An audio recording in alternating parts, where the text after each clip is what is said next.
Hello, everybody. Welcome to the webinar. My name is Rob O'Connor. I'm on the marketing team here at Kinvey, and I'll be moderating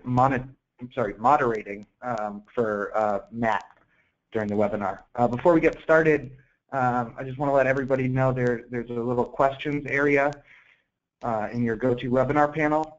We like these to be as interactive as possible. So please drop any questions you have throughout the webinar in that box. I'll be monitoring it, and we will make sure to leave some time for questions at the end. Also, we'll be recording this, and we'll be sending it out likely tomorrow. So if you want to share it with anybody else, please know that we are recording it, and you'll receive a copy. So with that, I'm actually just going to turn it over to Matt and let him get started. Okay, thanks, Rob. So from an agenda standpoint, I think that the thing that we want to do is start off and just really talk about the problem. I think that there's mobile is not a new phenomenon, and so for people that are perhaps new to mobile or haven't been working within mobility, I think there's perhaps a thought that maybe we've solved all the problems within mobile. But I think that those of us that are actively working in the mobile landscape recognize that there are still a number of challenges, and so we want to take a step back and help understand what some of those challenges are. In particular, we'll talk about the mobile gap, which is a phenomenon that exists between the front-end developers and the back-end developers. We'll specifically talk about. Matt, I'm going to interrupt you for a sec. I think your screen is frozen on the title slide. Okay. You see it now? I cannot. Can you see my screen now?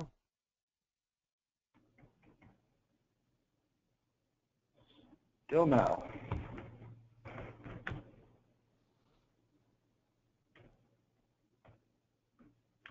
All right. Sorry for this technical issue, everybody. Oh, there we go. I'm seeing it now. Okay.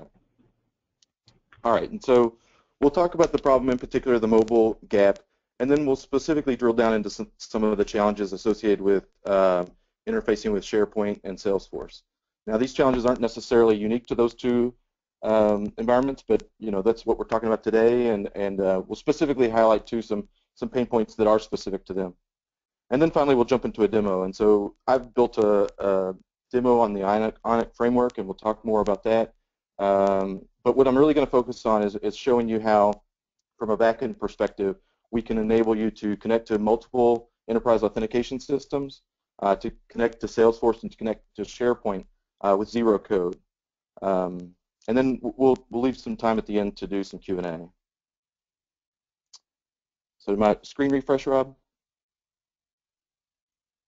Yes, it did. Okay. So the first thing we want to talk about is the mobile gap, and specifically what Kinvey can do to address this challenge. And so what is the mobile gap? The mobile gap is a phenomenon whereby the front-end engineers that are developing the UI and the UX, they're really being asked to move at a hyper-aggressive speed. I think probably anybody that's on this call that's involved in mobile app development, we hear some really aggressive timelines like 3 months and things like that. And I think that the front-end developers are really up to the task. They've got the tools in their toolkit to be able to build these UIs and these user experiences very rapidly. But the problem is that a lot of times these applications, particularly for the enterprise, have to tap into these enterprise systems of record. And so then there's the back-end engineer, and they necessarily move at a much slower pace. And that's by design. These are critical enterprise systems of record. These aren't things that you can make changes on the fly without really measuring the impact that it's going to have on the business. And so how do you resolve that conflict between the needs of the front-end engineer to move very rapidly and the needs of the back-end to be more methodical about how they expose their critical systems of record? We know that integration is typically about 70% of all the costs of mobile app development, and so this is the fact that this problem exists and that it is such a significant piece of the mobile puzzle means that it's critical that we solve this problem. And I think if you talk to Kinvey much or you've done much research on Kinvey, you would really realize that this is really one of the fundamental problems that we're trying to solve. And so we'll talk about some of the challenges, and then we'll talk about how Kinvey specifically addresses this. And very specifically in the demo, we'll try to highlight many of the things that we do specifically for this. So SharePoint, the two systems that we're going to specifically talk about today are SharePoint and Salesforce.com. We have out-of-the-box connectors for both, but why bother? What's the big deal? I think it's fair to say that SharePoint is fairly ubiquitous within the enterprise, and so enterprises have made some pretty large investments in SharePoint, and they want to potentially leverage those investments. And so, you know, if a mobile app developer wants to tap into SharePoint data, they've got a lot of challenges right out of the gate. One of them is just authentication. A lot of times these mobile app developers are very specialized in the building of UI and UX. They don't necessarily know all of the implementation details of these proprietary systems. And so, you know, if you really dig down under the covers and look at how you authenticate against SharePoint, it involves a lot of calls, which is actually also problematic, because we know that one of the things associated with mobile performance is to make the calls from the device less chatty. And so authentication in of itself is an issue with SharePoint, and it's something that Kinvey solves with a single line of code. And we'll talk about that multiple times throughout this, but we have something called Mobile Identity Connect, and it will resolve this truly with a single line of code. The data coming out of SharePoint, I think, if you've ever looked at it, there's some, I would say, it's a little bit unorthodox, particularly for a front-end developer, which is probably used to working with something like JSON. If you've ever looked at a custom object or a custom list within SharePoint, some of the data coming out of there can be really, you know, the naming convention is really strange, and the amount of metadata that you get from a simple request is very large, and so the payloads are necessarily larger, which again impacts performance. So, and again, even just trying to fetch the data, it takes several calls to determine, to drill down to the specific list that you're interested in, and that's something that Kinvey completely abstracts away from the front-end developer. From an administration standpoint, the back-end engineer really is kind of the gatekeeper of these systems, and so he or she really wants to make sure that people, they're coming to them with requests to pull data out of SharePoint, that they're able to grant those requests, but do so in a controlled manner. So, you know, if they granted all operations against a SharePoint list, and somebody came along and deleted critical business data, you know, that's kind of on the back-end engineers. It's their issue, and so they really want to be able to enable access to these systems, but do so in a controlled manner, and then just kind of get out of the way. And all of these have significant impacts on mobile development from a performance standpoint, and certainly from a time and cost standpoint. If you look at how, when we talk about how you interface with Kinvey and are able to do your prototyping early on, and then, as we say, flip the switch, you'll see that we can save a lot of time in that step, and also abstract all of these implementation details away from the front-end engineer. Some of the challenges with Salesforce are similar to those for SharePoint, but Salesforce is a little bit different in the sense that it is an existing multi-tenant platform. There's all these existing integrations. It can be a complex system at times. It can be really difficult for the front-end developer to necessarily know how to surgically go in and pull out exactly the data that they want. Oftentimes we find that when people are pulling SharePoint data or Salesforce.com data, that they're wanting to do mashups with other systems. And so the front-end engineer ends up, having to have intimate knowledge of how to interface with all of these proprietary systems, and then again making multiple calls, which impacts performance and so forth.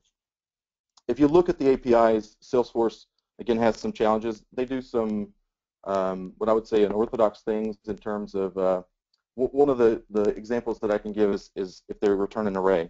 So the front-end engineer is probably expecting an array in a very specific format from JSON, but that's not the way that Salesforce returns its data. It would return it as discrete elements. So you'd have partner.1.firstname and partner.2.firstname and partner.3.firstname. And that's really not what the front-end developer is expecting, and it makes it very difficult for them to consume that data and use it in a meaningful way.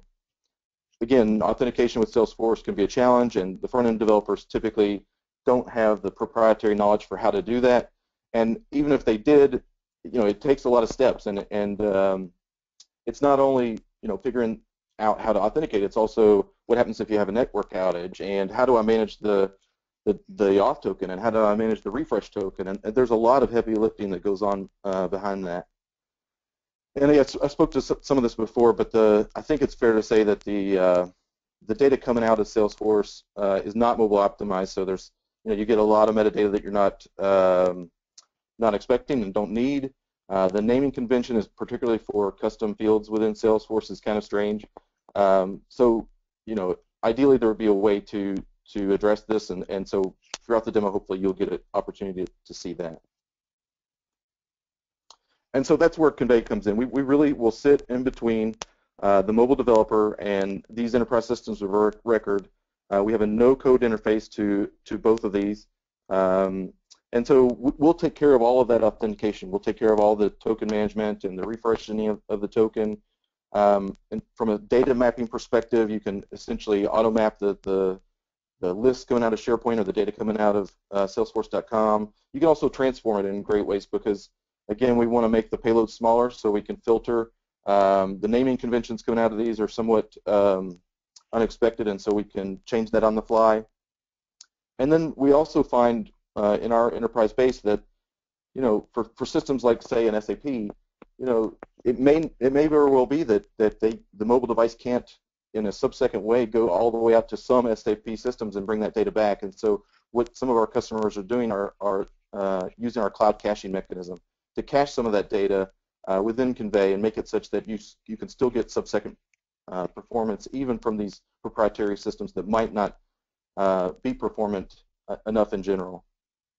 The other thing that we do here is that the front-end developer really makes really simple RESTful calls to Kinvey, and they can get started day one. They can design their UI and design their UX against Kinvey collections, and then when it comes time to actually expose the SharePoint list or to expose the data from Salesforce, in Kinvey, you can literally just flip the switch. And the front-end engineer, again, has to have no proprietary knowledge of these systems. They don't even necessarily know that the flip has been switched. They just see that the data goes from being test data to production data. And so when we talk about that mobile gap, this is really one of the fundamental ways that we solve that. So I'm going to jump into demo mode now, and so some of the things that I'm going to show are, we're going to show several of Kinvey's built-in features. We're going to show some access to the file store. We're going to show some offline capabilities.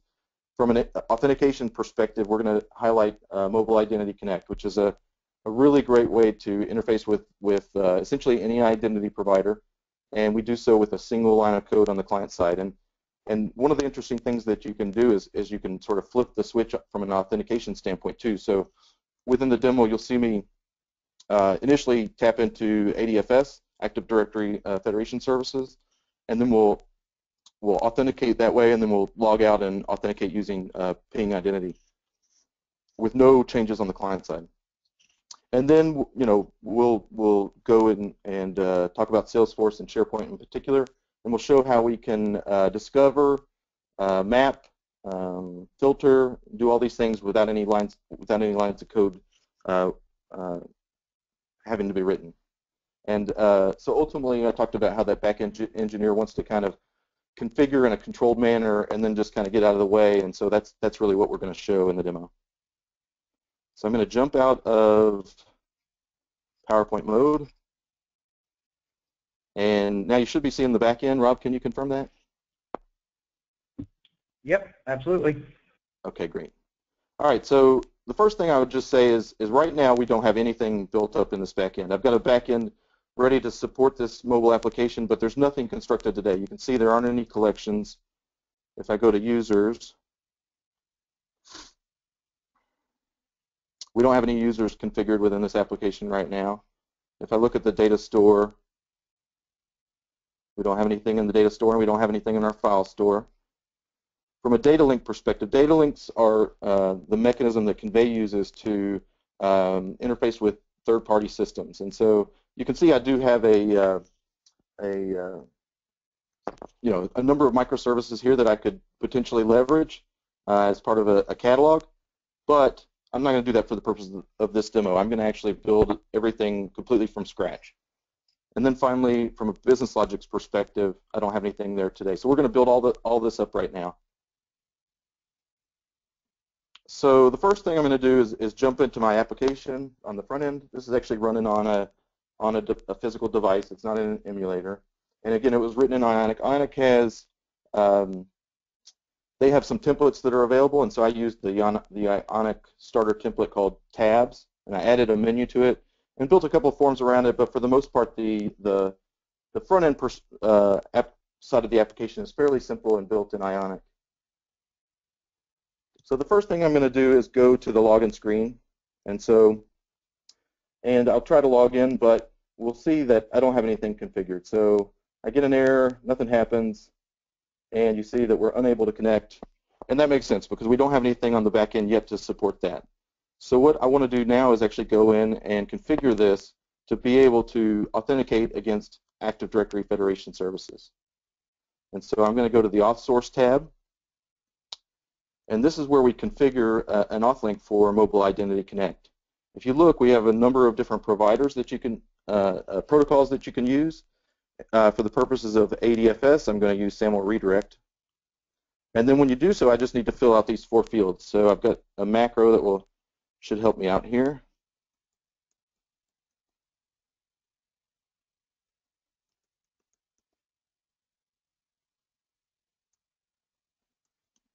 So I'm just populating these fields with the values that you get back when you configure a connected app within ADFS.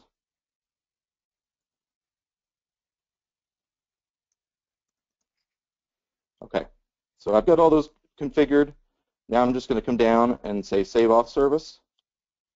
My auth service has been saved, and so now when I go over to the front-end application and I try to log in, if you're familiar with ADFS, this should look very familiar. So now I'm being authenticated against ADFS.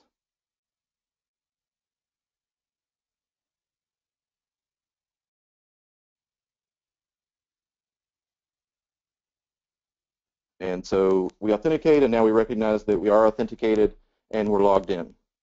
So that's great. I didn't have to change a single line of code on the client side.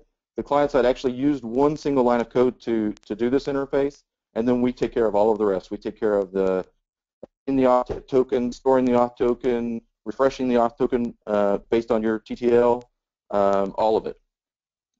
So okay, suppose that we are going against ADFS today, but sometime in the near future, perhaps we want to change. What does that look like? So I'm going to go back to the login screen, and I'm going to log out.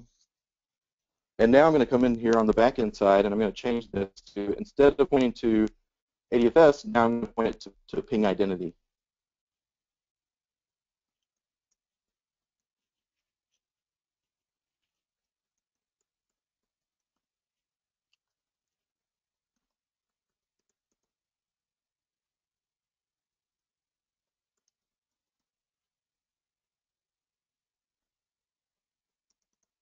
So I just put in the fields that, again, a ping identity administrator would give me, or they're easily obtained when you configure this within ping. And I'm going to save now. And now when I go to log in,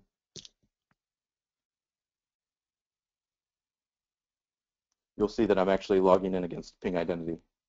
And so this is pretty remarkable. We're actually able to switch the identity provider on the back end without making a single change to the front end.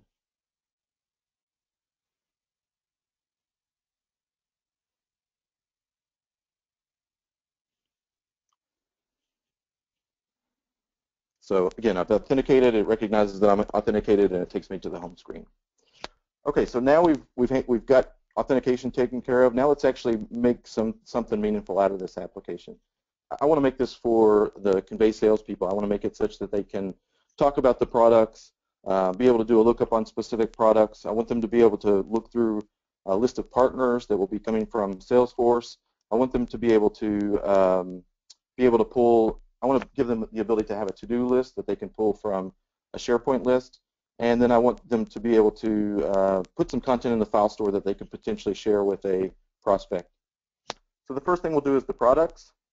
And when we go there, we see nothing. That's as expected. We don't have any data configured currently. So let's go set up a collection within Kinvey to support this. So the first thing I'm going to do is I'm going to say add a collection, and I'm going to call it products. And I'll make that a Kinvey data store and say create the collection. We currently don't have any data in here, so let's import some. So I'm going to go to settings, and there's a lot of things that we can do here. We can set the permissions on this collection. If I had data in the collection, I could export it to another system, but I want to import this data right now. And so I'm going to pull in the products collection and say import. And now if I go to look at the browser, we'll see that we have a number of products in here. And if we refresh on the client side, we'll see those are now available on the device. So this gives a listing of things that the salesperson can showcase when they talk about Kinvey. But with a Kinvey collection, you also necessarily get all of the CRUD operations. So I can go here and specifically highlight one of them. If a prospect was specifically interested in a specific product, they could come and select that product. And I didn't have to do anything to support this. The Kinvey client libraries take care of it for you. And one thing I didn't mention was that I'm doing this in Ionic using Kinvey's Angular library, but all the things that I'm showing you today are true across all of our 12 different client-side libraries. So we have feature parity across those libraries, and so everything I'm saying is completely applicable, regardless of whether you're doing native iOS or native Android or Xamarin or any of our half a dozen different flavors of JavaScript or whatever it might be.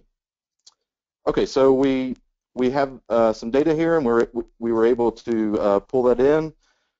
But let me show you too that Kinvey also enables offline. So if I put this in airplane mode now, what happens is the Kinvey client libraries are going to detect that we're in offline mode, and rather than pull from the back end, now suddenly it's going to start pulling from the local store. And so you see that even though I'm offline, I'm in airplane mode, I have no connection to the internet, I still have access to all this data. Still am able to query against that local store. So I'm going to go back online, and now we're going to kind of build on that story. So we saw how you could pull against a Kinvey collection, but let's think about it in terms of how the front-end developer develops it, and in particular, let's think about how they can start the development, but then also sort of flip the switch when it comes time to actually go against a production data source. So the first thing I'm going to do is go to Partners. And again, as before, we don't have anything here at this moment, so let's go and create a collection for partners. And we'll call it Partner, and we'll make it a Kinvey data store for now.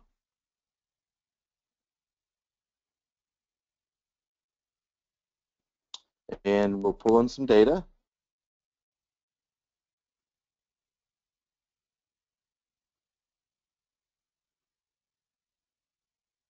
And we'll say import. And now if we look at our data browser, we see that we do have data. And if we refresh on the client, that data is available on the front end. So that's great. This is when we talk about the mobile gap, and we talk about what can be done in the middle to help bridge that gap. This is fundamentally how that happens. So developing this application as the front-end engineer, I can actually work against this Kinvey collection to build my UI, to build my UX, and I'm not constrained by the timeframes that the back-end engineers have in terms of how quickly they can expose the data. I can be productive literally on day one. But ultimately, this particular set of data is not going to come from Kinvey. It's going to come from, in this case, Salesforce.com. So what does it look like? How would we pull this data from Salesforce.com? So what we're going to do is we're going to create a new data link connector. This is just an out-of-the-box connector that Kinvey provides that will let you tap into Salesforce.com. So I'm going to say new data link, and you can see we have a number of different data links that you could construct. For the purposes of this, I'm going to construct a Salesforce one. I'm going to give it a name. I'm going to give it a host.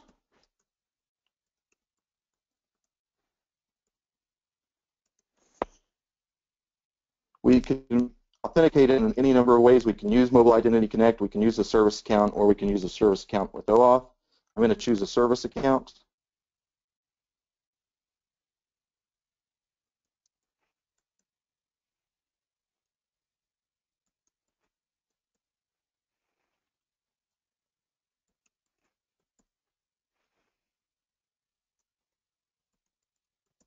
There, okay. Pre-populate for me, but sometimes it misbehaves. Okay, so we've created our data link connector to to Salesforce, and now let's go in and discover what fields that we can tap into, and then map them and filter them and do all kinds of other things like that. So the first thing I'm going to do is say discover service objects, and what's going to happen is it goes out to Salesforce and it's going to pull out all of the available service objects that I can consume.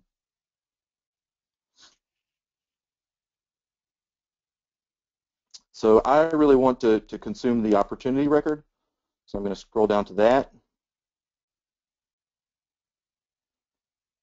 and I'm going to click View, and now it gives me an opportunity to map this from a service object in Salesforce.com to a collection. So I give it the name of the Kinvey collection, and then here's where we can, the backend engineer, say, okay, I want to expose this data. I understand the business need. I understand that this front-end engineer needs access to this data, but I want to do so in a controlled manner. And so here, backend engineer can say specifically, down to a very granular level, what the front-end engineer can and cannot do. So in this case, I'm going to give essentially all the CRUD operations except delete. I explicitly do not want them to be able to delete data from Salesforce.com. So then we can go through and say, okay, look, there's a number of fields here. I'm going to map the Salesforce ID field to Kinvey's notion of ID. And then there's a number of fields in here that I'm not interested in. So I'm going to go through and delete those.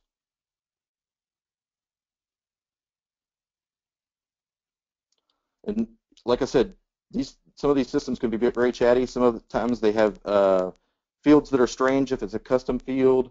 They have a lot of metadata that you may or may not be interested in. And so in this particular case, the front-end engineer is expecting the name to be a little bit more standard. And so I'm going to change this to partner name. And I'm going to change this one to partner company. And then I'm going to say add service object. And I'm going to save it. And I'm going to say this data link. Okay, so now I have a data link connector to Salesforce.com, and now I just need to go to my partner collection.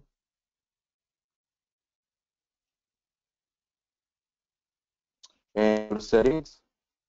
And now I'm going to change the data source. Instead of pointing to the Kinvey data store, I'm going to point it to my newly created data link connector to Salesforce.com.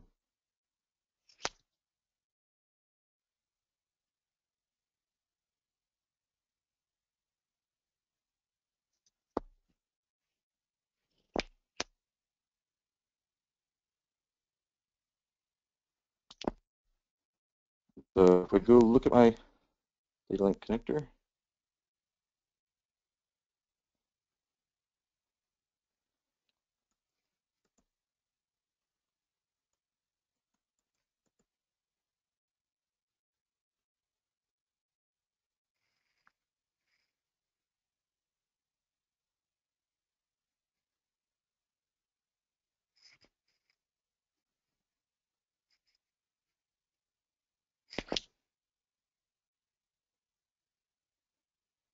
okay.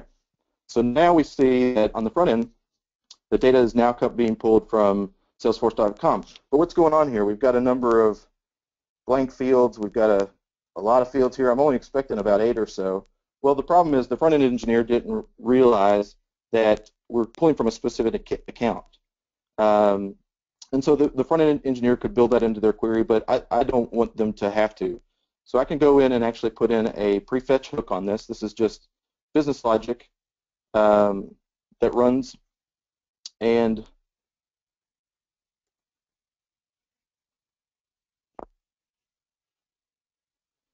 set up my macro again. And so what I'm doing here is just inserting that comes in from the front end in a specific account ID. And so when I save that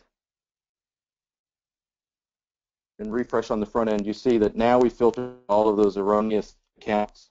We're only looking at the specific accounts that are associated with the opportunities that we want to see. And so in real time, we were able to support that. We were able to go in and make a change that would help support the business needs without the front-end engineer having to change a single line of code. So that's integration with Salesforce.com. And actually, if we go in and look, you'll see that these are the fields within Salesforce.com. And you'll also see that I can go in now and say, okay, let's give it another opportunity. And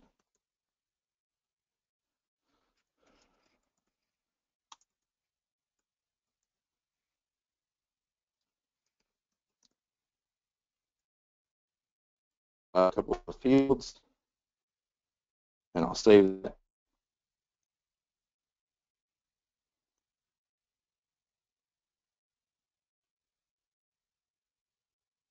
And we see our newly created record in there. And if we refresh on the client, we'll see it's available now on the client. So we get essentially all of the CRUD operations associated with that we want from the point of view of the mobile front-end developer using this out-of-the-box connector. For SharePoint, so I've got a SharePoint list out. It's a to-do list, and if I look on my mobile client, I have an HR checklist. Again, it's blank. We don't have anything yet constructed on the back end to support this. So if I go and I say add a collection, I'm going to call this one to-do. And again, I'm going to make it a Kinvey data store. I'm going to create the collection. I'm going to pull data in from an external source.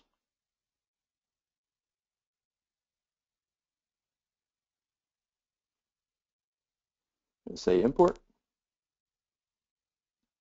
And now when I look at the data browser, I will again see that we have some data, and I refresh on the client, and great, we have our to-do list. But again, this was something that enabled the front-end developer to be able to rapidly build the UI, rapidly build the UX.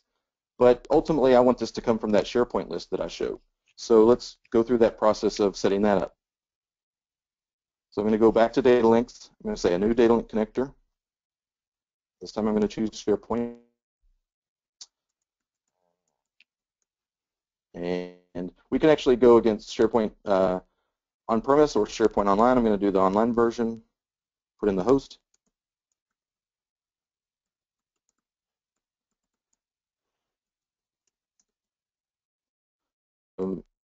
SharePoints are hierarchical. I could point it to the root site, or I could point it to a child of the root. I'm just going to leave it at the root site.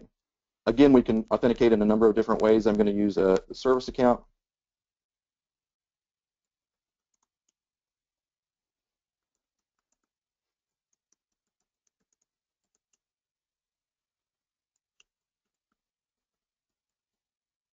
Create data link. And now that my data link is constructed, I can go through the same process that I did with Salesforce.com. I can come in here and I can say discover service objects. This is going to go out to that root SharePoint site and pull out all the lists that are available. And you see we've got a number of them. I have an HR to-do list that I want to tap into, so I'm going to say view. And I'm going to map it to the Kinvey collection called to-do that I created just now. Again, as the backend engineer, this is a controlled access, so I can say specifically what they can and cannot access.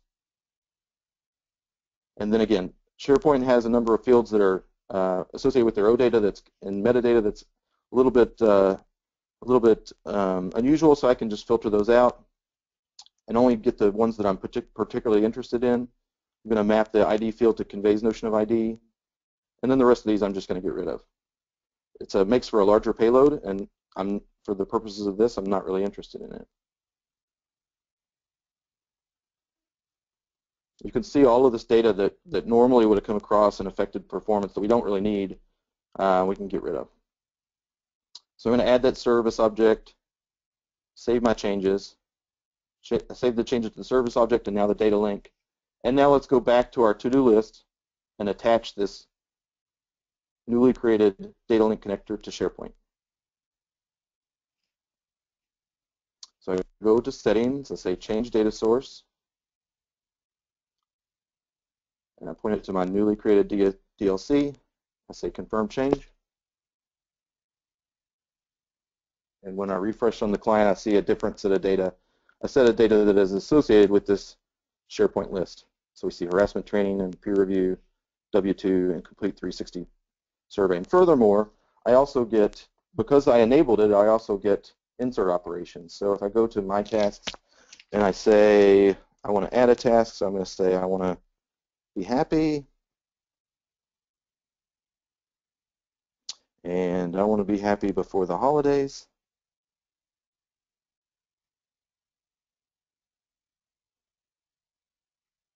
And we'll say I haven't yet completed that task. But when I save, if we do a refresh on the SharePoint list, we'll see that that comes across. So all of the CRUD operations that I wanted to expose as the backend engineer became available to the front-end engineer.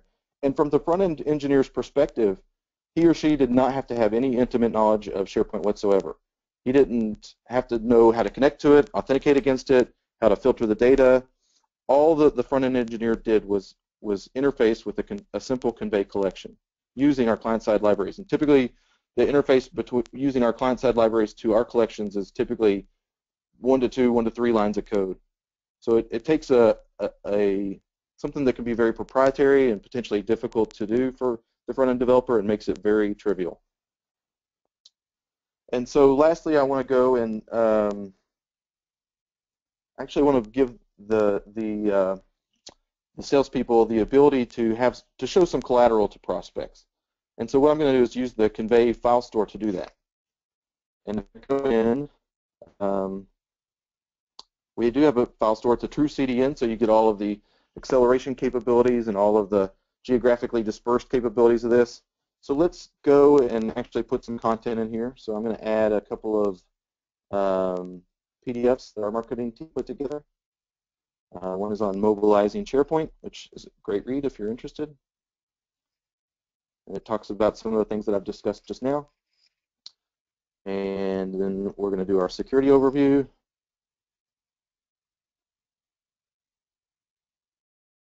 And finally, we'll do our tech overview.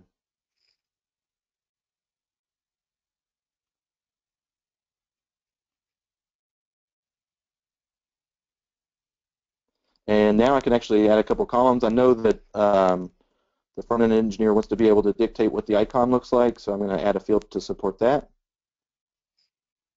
And we'll put in the name of the icon. This comes from the Ionic Ion icon set.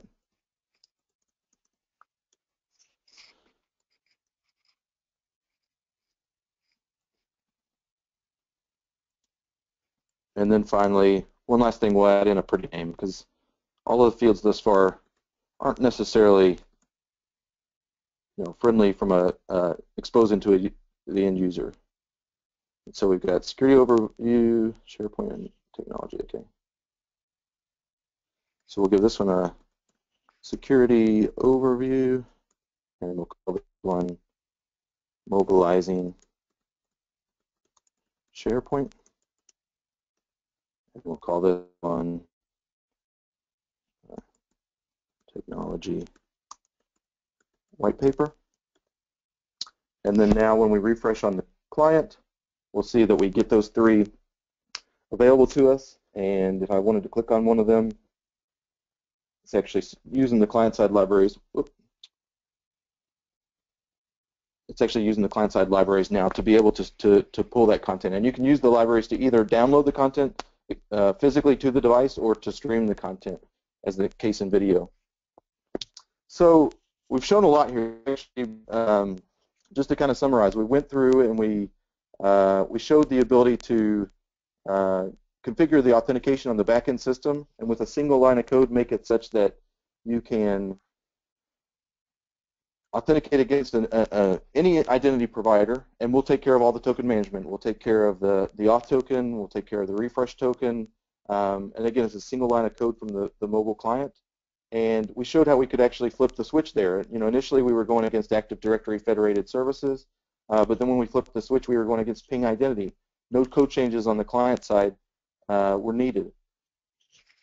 And when we talk about the mobile gap, again, that's applicable. You can start off against the Kinvey user store, but then ultimately, if you want to go against something like an Active Directory on-premise or an ADFS or a ping identity or whatever it might be, you can make that change at any time on the back end without it impacting the front end whatsoever. We showed integrating against a Kinvey collection, and so for the first application use of it, we were able to pull in a collection about the various products. We showed how just by exposing that collection, our client-side libraries give you the ability to do queries against it as well, and we showed how that was all available offline. We then went in and showed how we have an out-of-the-box connector to Salesforce.com, and so we showed how we could initially start off working against a Kinvey collection, be very productive on day one, but then ultimately configure with no code the ability to pull in any of the data from Salesforce.com, filter the data, remap it because some of the names coming out of Salesforce can be awkward, and expose that in a controlled manner to the mobile front-end developer.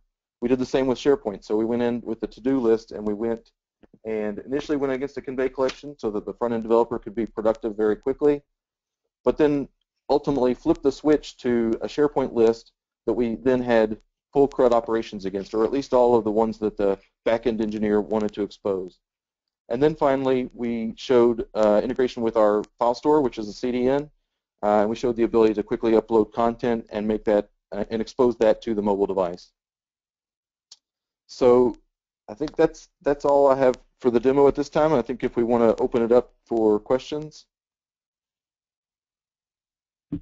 Thanks, Matt. That was awesome. I always like seeing that demo. So the first question we got, somebody's asking what the difference is between this that you just demoed and something like an API management layer. Okay, yeah. So there's quite a few things actually. The first thing I would say is that an API management layer doesn't necessarily have any involvement whatsoever from the client standpoint. You saw in the demo where I did some things in terms of offline, and the client-side libraries essentially took care of everything that I needed to do in terms of things interacting with the back end, whereas the API management layer would basically just expose a RESTful interface.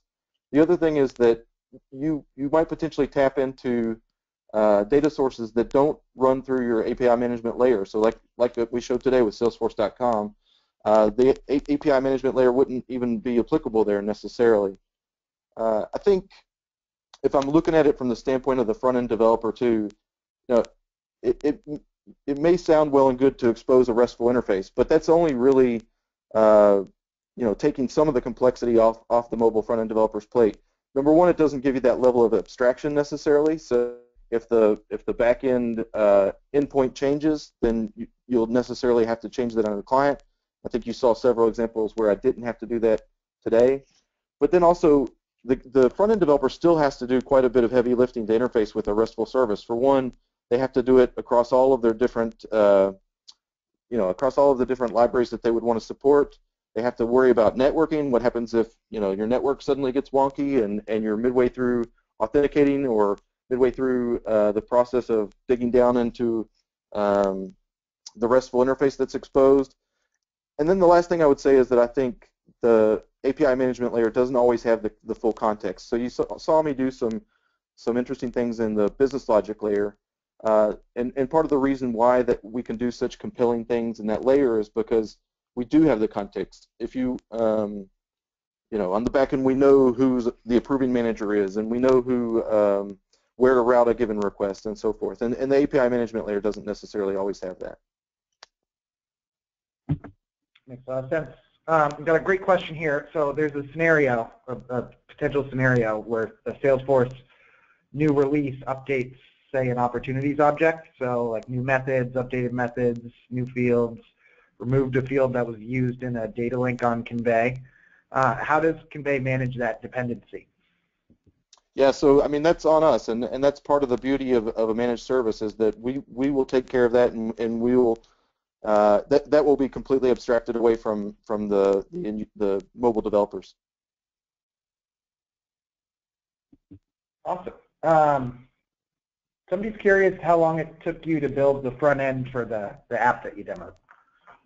Oh, let's see. I've done quite a few demos in Ionic. I'm pretty familiar with it, and Ionic is pretty effective at sort of rapid prototyping. So I think this one took me just a couple of hours to do the front end. And I think I could do it pretty even quicker going forward. But yeah, Ionic's quick and easy to build prototypes in. Awesome. And somebody's wondering if these connectors and Rapid are available on all versions of Kinvey? It's Business Edition and Enterprise Edition. And if you have any questions, just contact us, and we will be glad to walk you through it. All right, and then the last question I have here, but if anybody has more, feel free to throw them in the questions area. Is somebody was asking you to elaborate on sort of like why a developer would ever want to change the data sources the way you did in the demo? Well, I mean, I think there are a lot of reasons. The biggest reason is that abstraction. So, I talked a little bit about how the front-end developer could work against a Kinvey collection, and then sort of flip the switch ultimately to go against the back-end systems. And we talked about the two-speed IT and how the front-end developers necessarily move faster than the back-end developers. And so the front-end developers shouldn't be constrained by how long it takes to expose back-end systems. They should be able to be productive on day one. And so they do so by operating against a Kinvey collection.